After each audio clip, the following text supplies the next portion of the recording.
नमस्कार दोस्तों, आज की कहानी का नाम है माइल 47 के बाद। रात के 12:30 बजे थे। आदित्य अकेला कार चला रहा था हाईवे 21 पर, जहां 20 के कम से कम 50-60 किलोमीटर तक ना तो ढाबा, ना पेट्रोल पंप, ना एक भी आबादी। उसने गाना धीमा किया और खिड़की थोड़ा खोल दी। रात ठंडी और काली थी। सड़क बिना मोड़ की सीधी अनंत। करीब 1 बजे उसे पहला अजीब बदलाव दिखा। सड़क के किनारे किनारे जो किलोमीटर के बोर्ड लगे रहते हैं, उन पर पिछले 8-10 मिनट से हर बार 47 ही दिख रहा था। 47, फिर कुछ दूर ही पर फिर 47, फिर 47। उसने सोचा शायद मेंटेनेंस में गड़बड़, लेकिन ऐसा 10-12 बार हुआ तो माथे पर पसीना आया। वो लगभग 30-40 किलोमीटर चला था, फिर भी किलोमीटर मार्क बदल ही नहीं रहा था। गति बढ़ाई, स्पीड 90, 100, 105। सड़क वैसी ही काली, सीधी, खाली।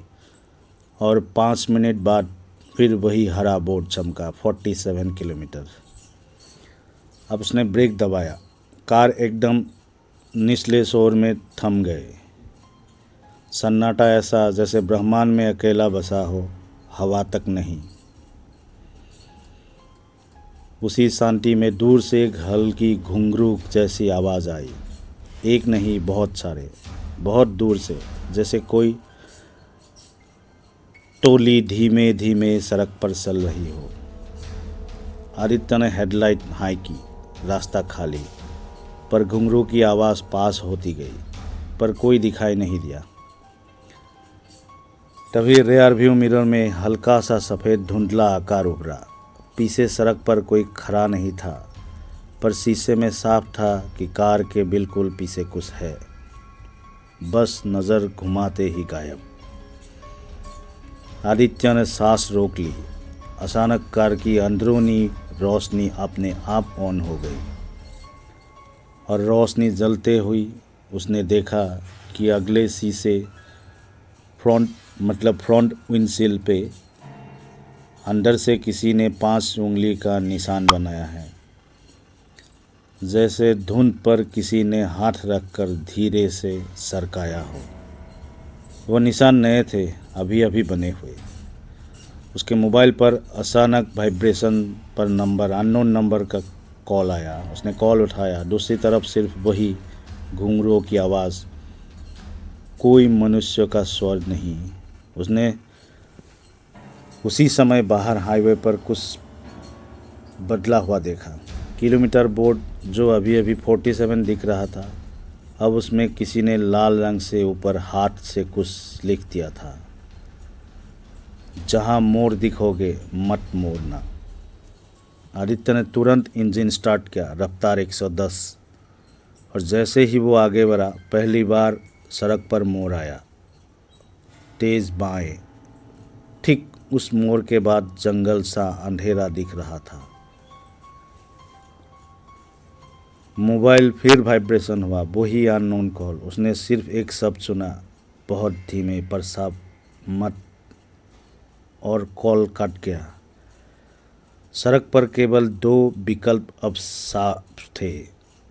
सीधा जाओ तो काली खाली रेखा अनंत, या उस भूत हाईवे पे बाएं मुड़े पर उतर जाओ जहां बोर्ड ने मना किया था। स्टीयरिंग उसके हाथ में कांप रहा था।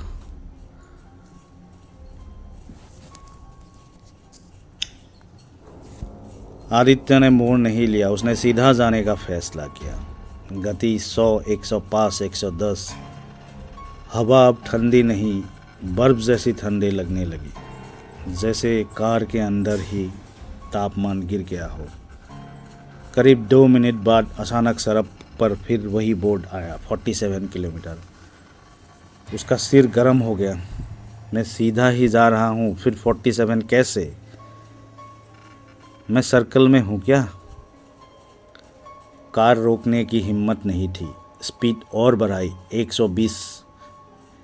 इसी रफ्तार में उसके सामने अचानक सड़क के बीचों बीच एक लड़की खड़ी दिखी। सफ़ेद कुर्ता, बाल खुले, चेहरा झुका हुआ। आदित्य ने ब्रेक कसा। कार सीखती हुई कुछ इंच पहले रुक गई।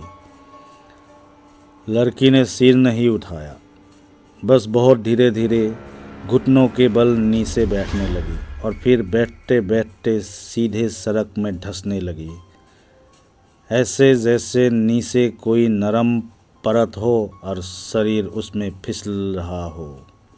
आदित्य ने जोर से हॉर्न मारा, कोई फर्क नहीं। लड़की का आधा शरीर अब सड़क के नीचे था, सिर्फ बाल और कंधा बाहर। और उसी पल फ़ोन फिर वाइब्रेट हुआ, वही अननोन कॉल। उसने कॉल उठाया। इस बार दूसरी तरफ औरत की सांस चल रही थी, बहुत पास, जैसे कान पर। उसने आवाज़ आई, मोड़ नहीं लिया, अब लौट नहीं पाओगे। आदित्य ने घबरा कर रिवर्स डाल दी, पर जैसे ही रिवर्स डाला, पीछे की विंडशील्ड के ठीक सामने से काला सा चेहरा रहित धर सरकता हुआ पार हो गया, जैसे किसी ने उल्टा लटक कर कांच पर रेंग लिया हो। उसके पीछे शीशा धुंधला हो गया और उसी धुंधले पर एक उंगली से अंदर से लिखा हुआ उभरा, टर्न। आदित्य ने सीख कर गियर वापस फॉरवर्ड डाला। कार मोड़ वाली जगह तक फिर पहुंची। वही मोड़, वही जंगल जैसा अंधेरा बाएं। इस बार उसने स्टीयरिंग घुमाया, कार बाएं उतर गई। जंगल का हिस्सा कच्ची सड़क जैसा था, बिल्कुल काली। कोई स्ट्रीट लाइट नहीं, कोई घर नहीं, कोई आवाज़ नहीं, बस इंजन का साउंड। 10-15 सेकंड बाद अचानक कार की हेडलाइट खुद ब खुद फ्लिक करने लगी और जैसे ही रोशनी 2 सेकंड को गई, उस अंधकार में दर्जनों परछाइयां सड़क के दोनों किनारे खड़ी थी, बिना चेहरे, बस लंबे काले आकार, स्थिर। रोशनी लौटी, किनारे फिर खाली। आदित्य का गला सूख चुका था।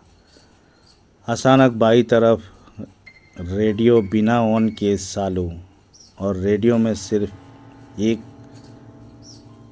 शब्द बार बार रिपीट, माइल 47 के बाद कोई लौटता नहीं। उसी वक्त कार खुद ब खुद स्लो होने लगी। एक्सेलेटर दबाने पर भी स्पीड कम होती जा रही थी, 60, 40, 20। और जैसे ही कार 0 पर रुकी, सामने अंधेरे से किसी के कदम की आवाज़ आई, बहुत करीब, कंकर दबाते हुए, पर कोई दिखा नहीं, बस कदमों की आवाज़ दरवाजे के बगल तक आकर रुक गई। फिर शीशा पर अंदर से एक सीख जितना गहरा खरोश का निशान उभरा, एक ही शब्द, अब नीचे। अगले ही पल कार के नीचे से किसी औरत की हंसी आई, बहुत पास, जैसे कोई पेट के ठीक नीचे सरक रहा हो।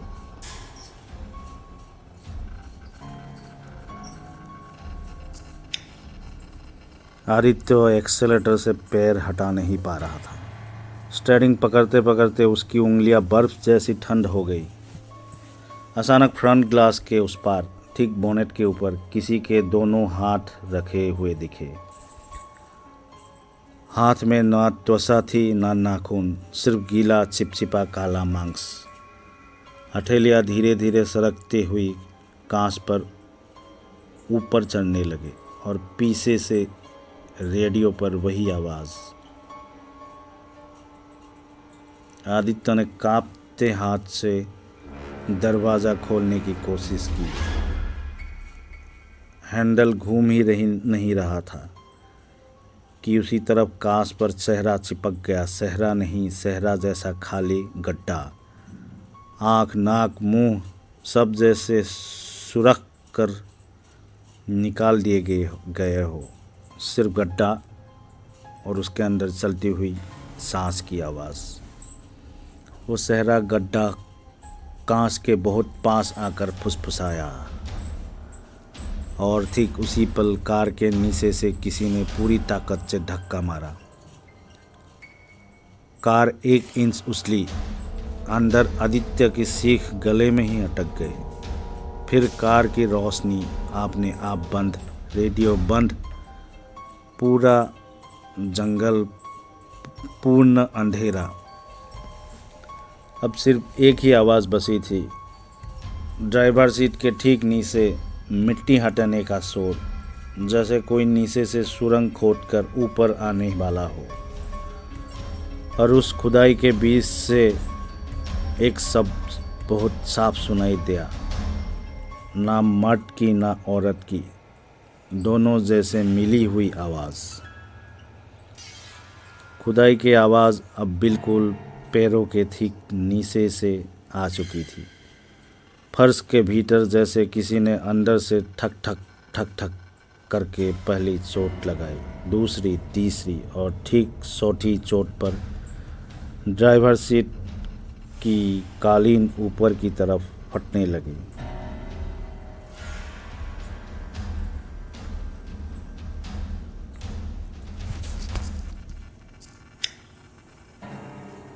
आदित्य सीट से उछलकर पैसेंजर साइड की तरफ हट गया।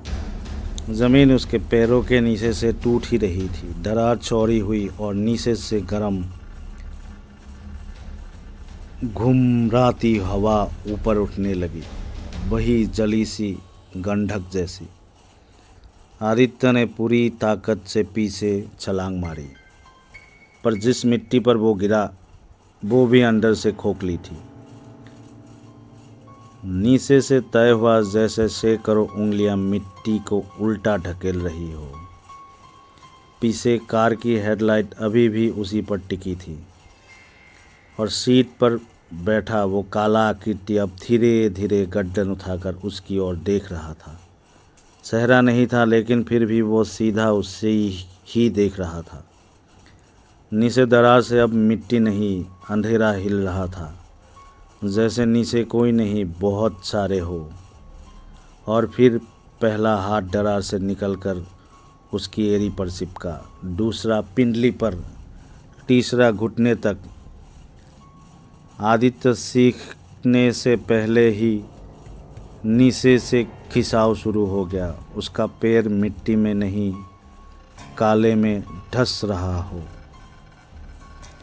अंधेरे से वही आवाज़ अब पूरी उसी बिल्कुल पास, चारों तरफ से। उसने आखिरी कोशिश में पास पड़े पत्थरों की सील उठाई और खुद को खींचने की कोशिश की, लेकिन उसी टाइम हाथों की संख्या बढ़ गई। अब सिर्फ खींच नहीं रहे थे, गले तक चढ़ रहे थे। एक आखिरी दृश्य उसकी आंखों में स्थिर हो गया, कार की हेडलाइट और उसके आगे लगने वाले वही बोर्ड पर अब नया शब्द उभरा था, जैसे किसी ने अंदर से लिखा हो, माइल 47 डेड एंड। अगले ही पल ज़मीन टूटकर खुल गई और आदित्य अंधेरे में समा गया। ऊपर की मिट्टी 2 सेकंड बाद ऐसे बंद हो गई जैसे वहाँ कभी कोई दरार था ही नहीं। सड़क फिर वैसे ही शांत, हवा भी स्थिर, सिर्फ दूर से वही घुंघरूओं की बहुत धीमे धुन, जैसे किसी अधूरे जुलूस की चलती परछाइयाँ नीचे से गुजर रही हो। और हाईवे 21 पर उसी जगह नया बोर्ड लग चुका था, रंग ताज़ा, अक्षर गाढ़े लाल, 47 के बाद लौटने की मनाही।